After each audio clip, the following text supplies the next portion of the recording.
They say there was once a land stretching across the ocean, a place lost to time called Kumari Kandam, an ancient kingdom that might have been home to one of humanity's oldest civilizations. Then, one day, it vanished, swallowed by the ocean in a disaster that no one saw coming. For centuries, Tamil stories spoke of this vanished continent, a world that thrived with art, science, and culture before disaster struck. But was it a myth? Some call it fantasy. Others think there's a truth buried in these legends, pointing to a forgotten chapter of human history. And if that's true, what happened to it all these years? Could pieces of this vanished world still lie beneath the water, waiting to be found?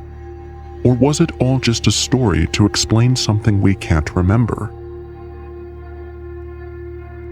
There's a story about a lost civilization, one that's been retold for thousands of years.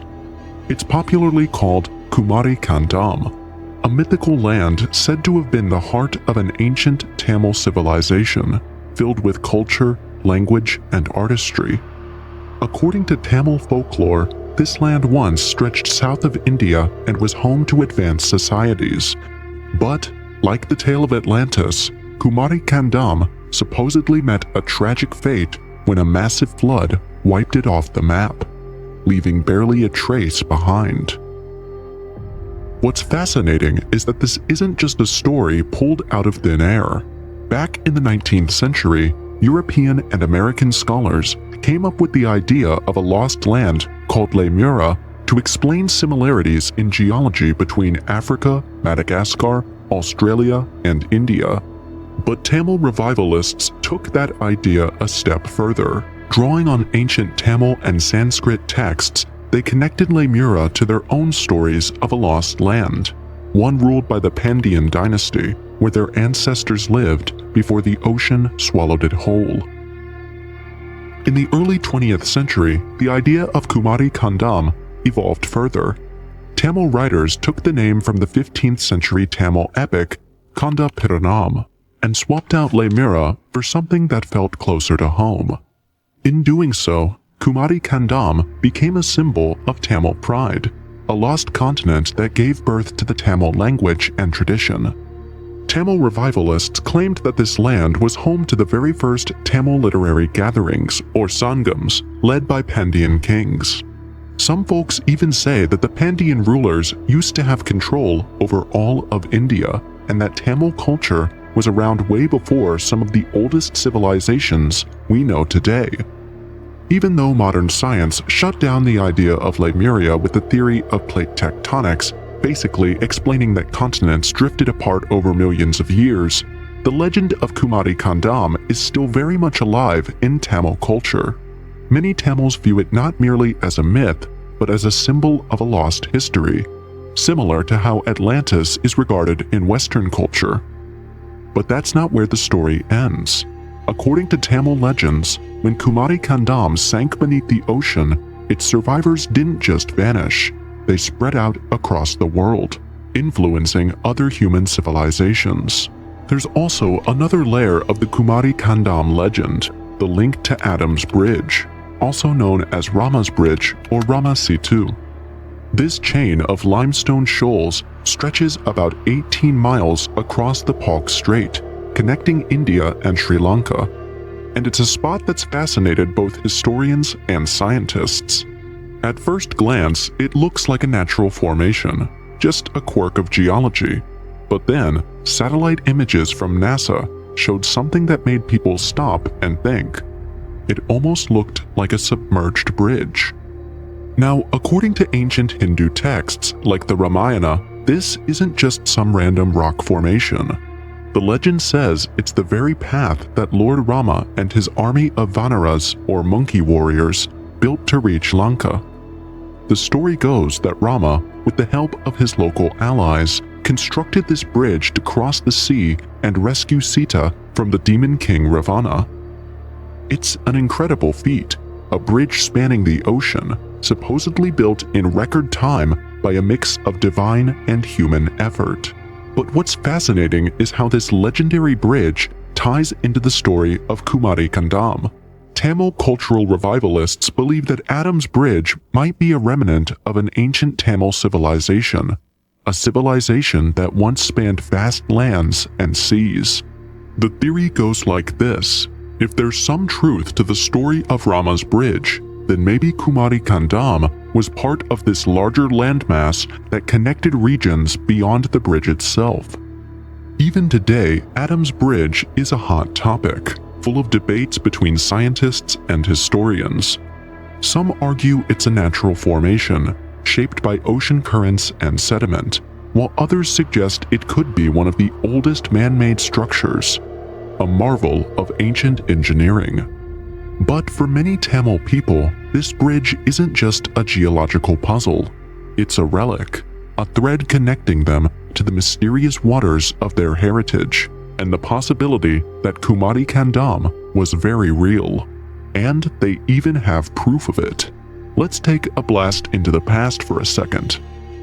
Across ancient Tamil and Sanskrit literature, there are whispers of a South Indian land swallowed by the sea, a place linked to lost cities and cultural origins. One of the earliest mentions comes from Nakirar's commentary on Irayanar Akaporal, a work dating back to the late 1st millennium CE. Nakirar talks about katakol, or ocean seizure, which sounds a lot like a tsunami that devoured Pandian territories. But this wasn't just any land. It was where the Pandian kings hosted the first sangams, or literary gatherings, that became the bedrock of Tamil culture. So whether you see it as history, mythology, or somewhere in between, the story of Kumari Kandam and Adam's Bridge may very well be connected.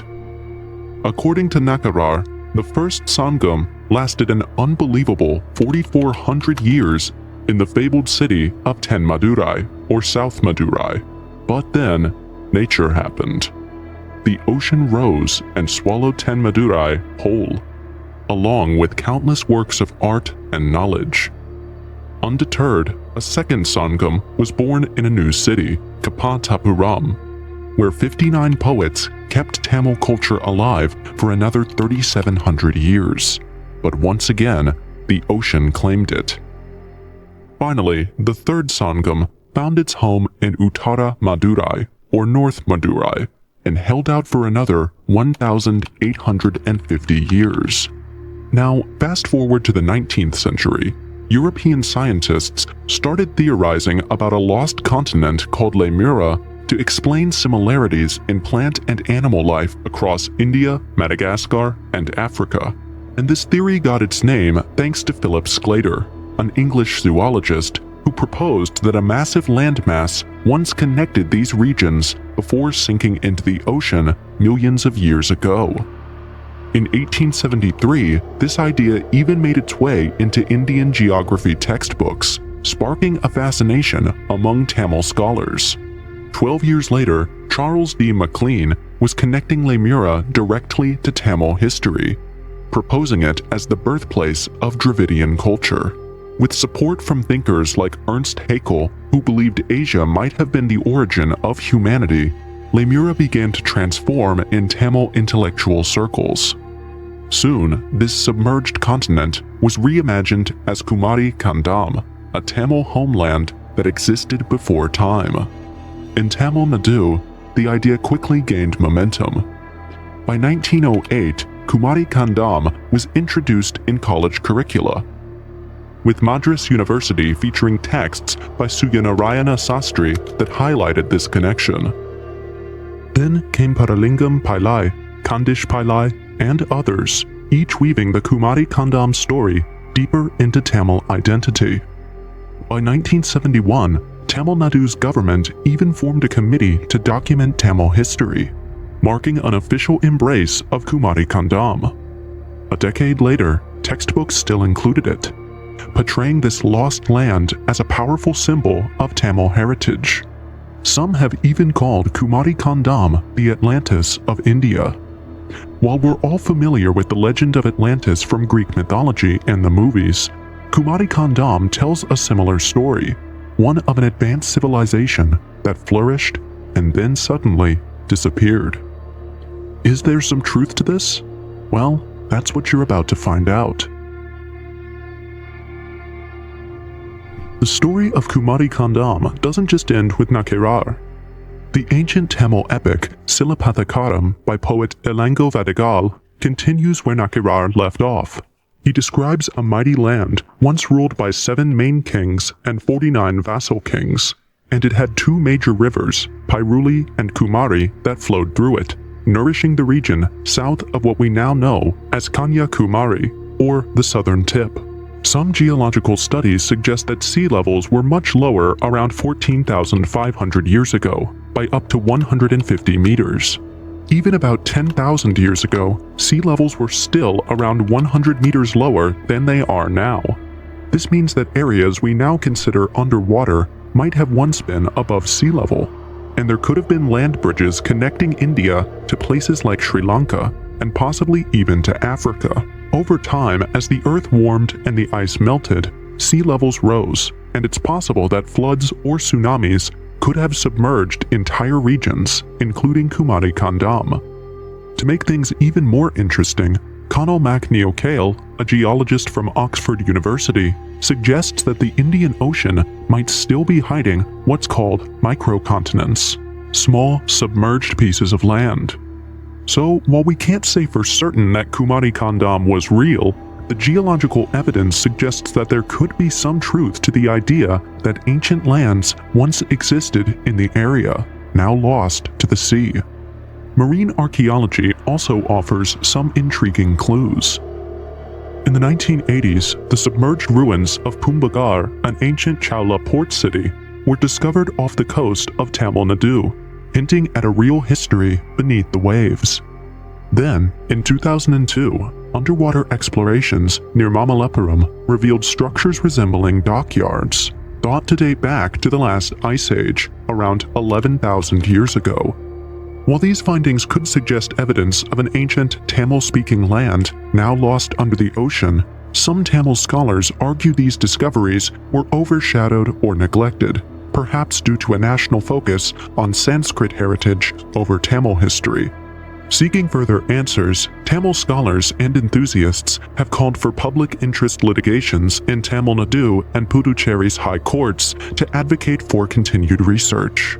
They see these petitions as a path forward toward reopening marine archaeology efforts, which were abruptly halted without a clear reason. Just as sites like Adi Chanalur and Kishadi have been explored, many believe that Kumari Kandam deserves the same attention, to finally unearth the truth of its existence. Then we have the purists, the people who completely believe Kumari Kandam wasn't just an ancient land, it was an isolated utopia, a society free from the influence of outside forces.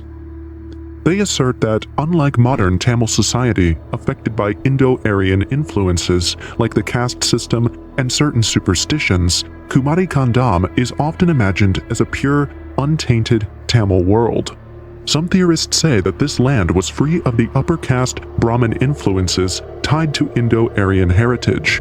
This separation from the rest of the world, they believe, explains why Kumari Kandam lacked the divisions seen in later Tamil society.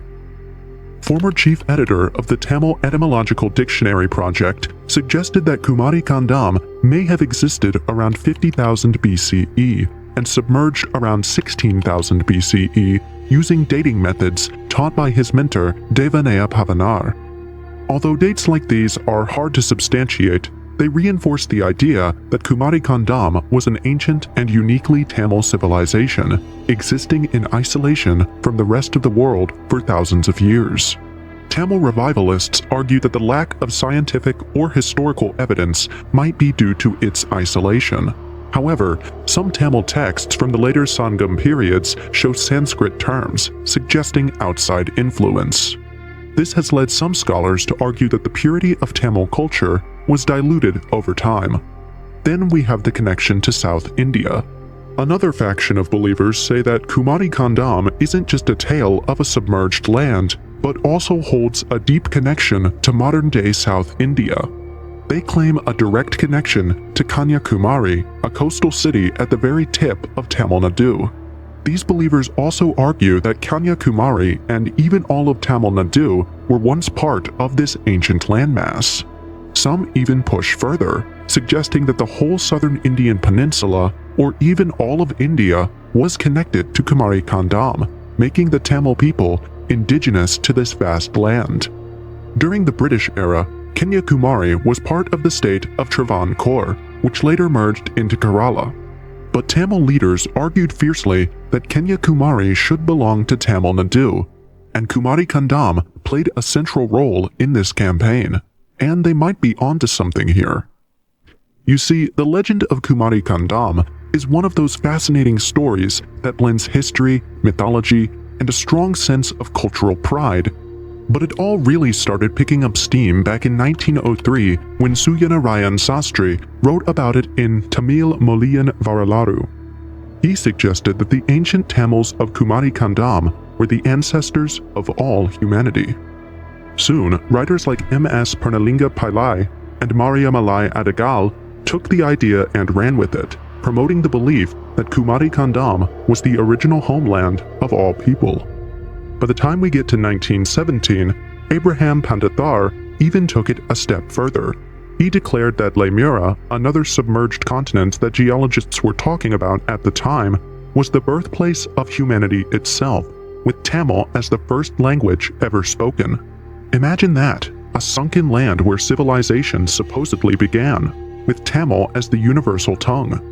This idea was so influential that it even made its way into school textbooks in Tamil Nadu, embedding the myth deeply into the culture and education system throughout the 20th century. The theory didn't just fade away. In fact, it gained more traction as the years went by. In 1927, M.S. Peralingam Pillai suggested that after Kumari Kandam was submerged, its survivors moved northward, founding the Indus Valley Civilization.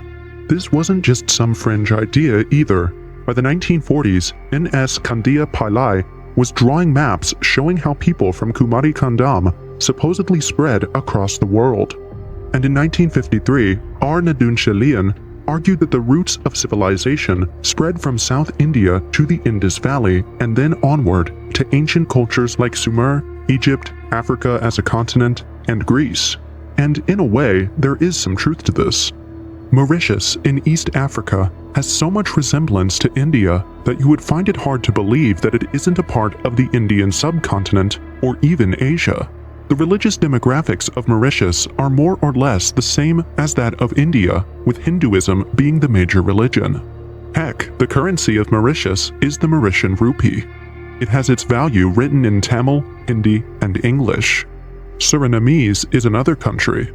There is also a thriving Indian community in the Netherlands that is several centuries old.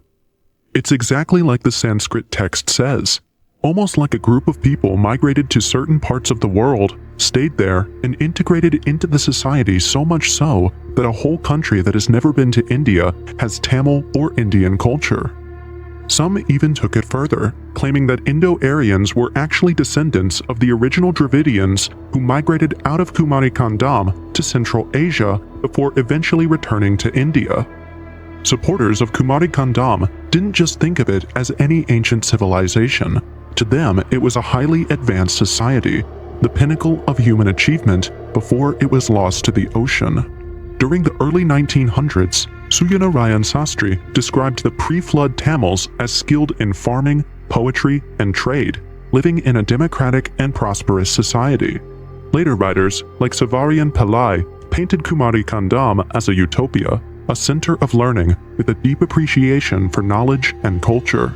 Sivagyana Yogi even suggested that the society was purely egalitarian, without any caste system.